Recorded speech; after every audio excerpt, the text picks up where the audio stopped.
Kenya tunaweza sema juu ya SHA ni haifanyi kazi, sijui ni biashara hata aina gani juu. Nimepeleka mteja wangu juzi town, ufika huko anasungushwa na ilali alikuwa mgonjwa kweli kweli. Nao madaktari unafika kwa daktari anakuambia fanya hivi, jasa hapa, sijui SHA nini. Hakuna kitu yenye inafanyika huko kwa SHA.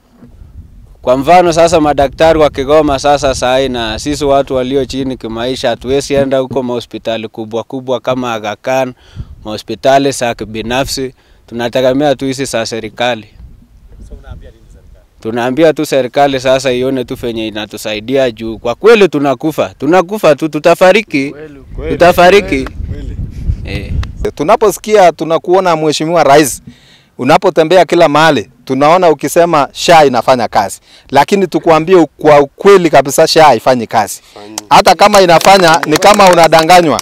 Labda inafanya tu kwa wale wakubwa pale juu, labda inafanya kwa ministers, labda inafanya kwa wale wakubwa pale juu, lakini hapa ground watu wa chini kabisa SHA haifanyi kitu. Mheshimiwa Rais, unapoenda katika hospitali zetu, ukienda Kericho sahi, uende Londiani, uende Ravine, uende hata mpaka Eldoret, unasikia kwa sababu sisi ndio tuko hapa ground, watu wanalalamika sana. Wale ambao wanaenda hospitali, unasikia mtu wanaenda hospitali anafika pale asaidiki pale. Hata saa hii tunapokuwa hapa tuko na mabarua mengi ambayo watu wanatuletea ya kwamba asaidiwe.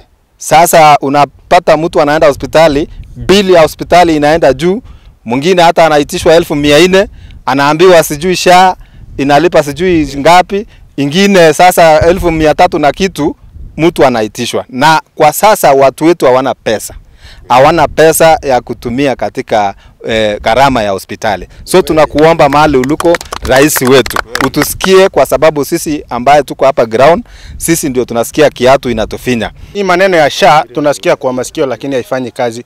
Unapata hata madaktari wenyewe hawasaidiki. So muanzie madaktari kusaidia ili na wao wakuje wasaidie nani? Hao watu wa chini.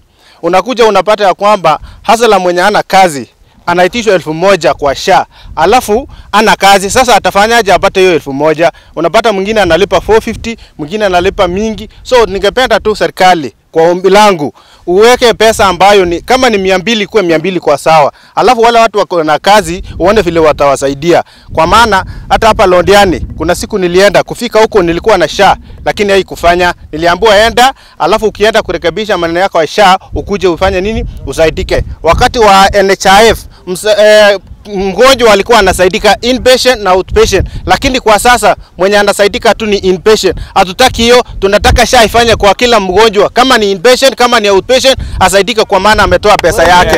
Hiyo ni ombi langu.